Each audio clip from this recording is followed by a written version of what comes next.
You wake up to the glow of your phone before your brain is even fully online. Your thumb starts scrolling almost on autopilot, and a familiar wave of dopamine flickers through your cortex. That feeling, that strange mix of comfort and captivity, is the signature of a habit loop etched into the basal ganglia. The good news is that the very circuitry that locks us into these loops is built on neuroplasticity, the brain's superpower to rewire itself in response to repeated experience.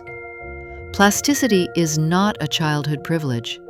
MRI studies show measurable growth in adult brain regions like the hippocampus and the anterior cingulate after only 8 weeks of targeted practice, whether it's learning a new language, training mindfulness, or, yes, scrolling social media.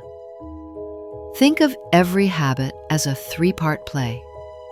First comes the cue, the buzz of a notification, the smell of coffee, the anxiety of an empty moment. Within milliseconds, your striatum lights up and launches the routine, scrolling, smoking, nail-biting, while the prefrontal cortex, the seat of deliberate choice, is politely asked to stand down. Complete the routine and dopamine rains down, tagging the whole sequence as worth repeating. Do that enough times, and the pathway thickens like a well-trodden forest trail. That's why willpower alone so often fails. You're arguing with a piece of neuromachinery that's faster than thought. So how do we break the loop? First, tweak the cue. Something as small as moving a social app off your home screen or stashing cigarettes in a hard-to-reach drawer forces a pause that weakens the automatic firing of the routine. In laboratory settings, context shifts like these measurably lower dorsal striatal activation, making the habit far less reflexive. Second, compete, don't suppress. In clinical trials on body-focused repetitive behaviors, teaching people to replace nail-biting with a simple fist-clench cut episodes in half within 6 weeks and visibly calmed overactive sensory motor areas. A replacement routine gives the brain something concrete to fire instead of leaving a void that the old habit rushes to fill. Third, recruit mindfulness.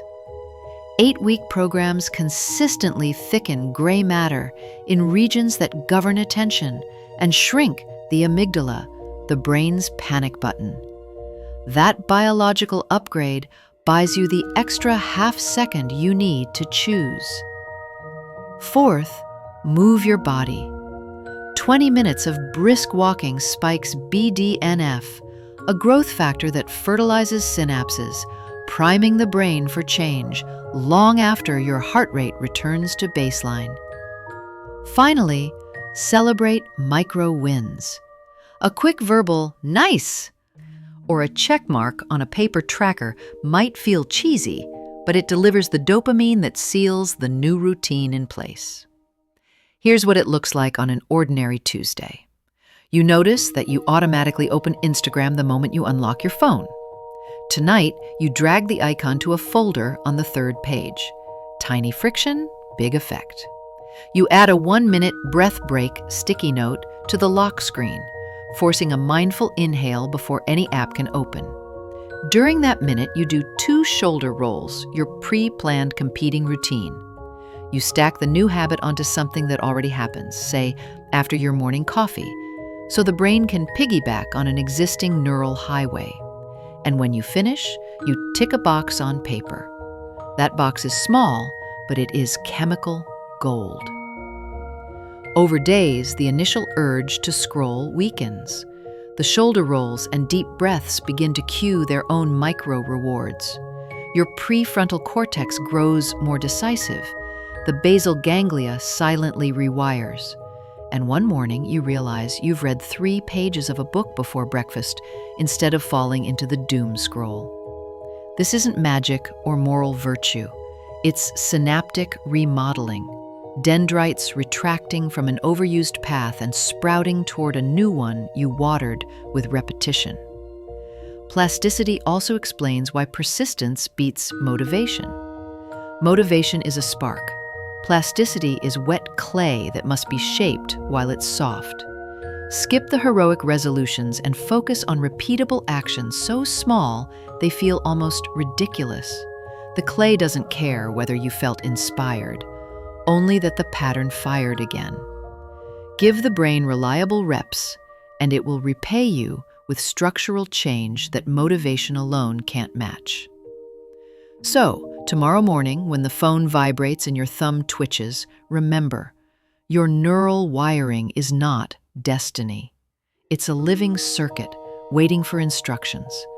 Change the cue, compete with the routine, add mindfulness, move your body, celebrate the win, and let time do the sculpting. Your brain will oblige because that's what plastic things do. They bend. The question is, will you give it something worth bending toward?